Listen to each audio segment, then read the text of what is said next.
Silverbell not dying in the first skill rotation. We got rid of the enemy White Lily. Right, and there you go. We actually did win. Okay. All right, guys. So this one is going to be a little bit of an iffy one personally for me, but this is the best Mercurial Knight comp that I have personally come up with so far, that I've done in testing within the live stream and just off live stream. So I cannot honestly, have to say, guarantee you the best result with this particular comp. But if you are in need of a Mercurial Knight comp and you want to try and find out one that might work for you, then try this one out and see if it works for yourself. But with the overall review, with the overall community, testing out Mercurial Knight is not the greatest cookie for Arena, just because of the restriction that Mercurial Knight kind of needs Silverbell in order to actually be used. All right, but quickly, let's go over the toppings real quick, and then let's talk about the comp and just the teams that you should be versing and things like that. So first of all, toppings. We have our Icicle Yeti here with 5 of the Swift Chocolate, and then we are, of course, because Icicle Yeti is a safeguard, you do not need damage resist, and we are going with the cooldown, extra attack speed, and then attack and crit in order to increase the overall healing as well. And then I will go over the biscuits as well, but I do have a 1-star promotion. We have 5 solid almond for our Mercurial Knight. We are using him as a tank, right? He does need to survive, so we are having damage resist as well as attack speed. No extra cooldown for Mercurial Knight, and then we're just going with extra attack and crit if possible. Next one is going to be our White Lily. So White Lily for this particular comp is using 5 of the Swift Chocolate because she needs to use her skill as often as she can to get extra Lily restoration buffs, all right, or stacks, 5 extra stacks. That allows you to heal a lot more. So that's the reason why we're using White Lily with 5 Swift Chocolate, damage resist, and then cooldown as high as you can. The higher the better it is, but at least 17.3% with the full Swift Chocolate to have a 3-second start. All right, next one is going to be our Frost Queen. Frost Queen is 5 of the solid almond. And the reason why is because even with 5 solid almond, because we are not using a Searing Raspberry build on White Lily, Frost Queen actually is going to be the one tanking the Golden Cheese Arrow, all right, or the skill. So we are using 5 of the solid almond with damage resist as well as cooldown, at least around 8% if possible. And then we are getting that extra, attack and crit. Extra defense and HP also does help out in allowing Frost Queen to be a little bit more tankier. I mean, even without Searing Raspberry, her damage is actually insane. I do have the Crystal Gem at level 20. All right, and the next one is going to be our Silverbell. So my Silverbell right now is at 4-star promotion. I wish it was a little higher, but I haven't been getting very lucky with it. So we are using 5 of the solid almond in order for Silverbell to survive. And you do need him to survive to use the initial skill because the damage resist buff needs to come out. All right, so we are using 5 solid almond, damage resist focus, as well as cooldown. If you get up to the 8%, I think that will be even more optimal for our Silverbell. So with the toppings out of the way, let's go over to treasure. I'm using a different variation here.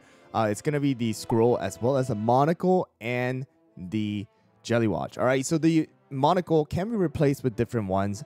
You can go with the whistle. You can go with feather. You can also go with just paper charm as well. But the reason why I'm going with the monocle is because the monocle gives extra healing as well as cleanse with extra defense as well as debuff resist. So it kind of helps out in keeping our cookies alive. It gives the extra buffs to White Lily. And that's the only reason why I'm kind of using it, because the burst damage that this comp takes can actually wipe the team out entirely. So that's the reason why we're using with the monocle here. So let's go over the biscuit real quick. I'm going to show you guys the biscuits. Level 16 for Mercurial Knight. We are going with crit resist, crit attack speed. I don't have any extra cooldown or anything like that on these cookies, except for the Icicle Yeti and I guess Silverbell. Silverbell does have 6%. I think this one was really, really lucky. So that does give extra cooldown for Silverbell, but the start time doesn't change for Silverbell here. And the only one that changes is with Icicle Yeti. So I do have the extra cooldown in order to make Icicle Yeti's start time 2 seconds. All right, with this right now, with the 29, I think it was 30 point something, I will put it on the screen, is required to get the 2-second start. That just kind of fast forwards the you know, the skill usage of your team by like a split second. So that's the reason why I did that. But here we go, guys. Let's go into the arena and let me show you guys this team in action. All right, guys. So this one actually we're going to verse is going to be the Creme Brulee comp. So against Creme Brulee, it's going to be very similar to as before. You can just put in that Paper Charm instead of the monocle. So here we go. All right, here we go, guys. So we're going to have that Paper Charm activate here. And then our Frost Queen is going to be able to use the skill. Of course, they do have the Financier as well, which means that, you know, the Financier will be able to protect the Creme Brulee. But because of the Paper Charm, we are able to get rid of the burnt cheese as quickly as possible as well, or very quickly. All right. So there is that benefit of, you know, using the Paper Charm. My camera is out of focus every single time nowadays, but it's okay. We got the Creme Brulee here. It should be killed. Yep, there we go. Got rid of the Creme Brulee there. And boom, there you guys go. 8.5 million coming out from White Lily. 5.5 million coming out from Mercurial Knight. As well as 4.4 million coming out from the Frost Queen. And then the healing from our Silverbell, as well as Icicle Yeti. Not bad. Decent, decent. Alright, guys. So if there's a comp that I want you guys to try and stay away from, is going to be a triple DPS or a comp where Crimson Coral is there with Parfait.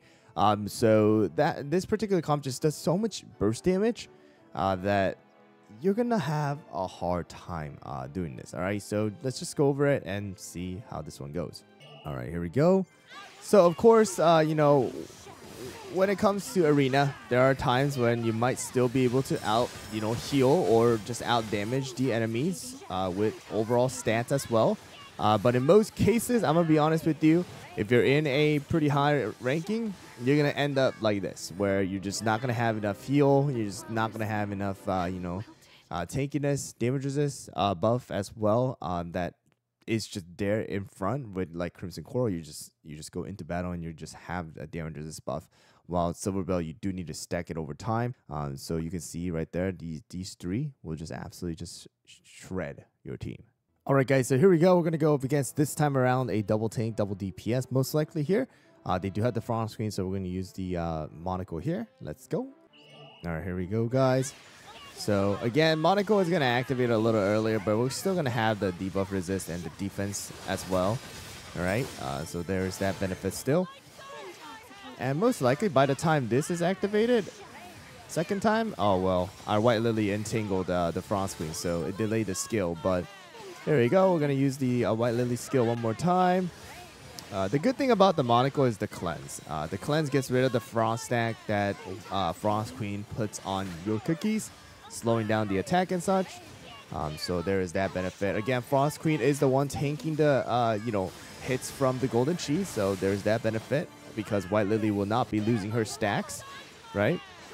And here we go. White Lily should be able to most likely get rid of. Yep, there you go. So we have the damage resist.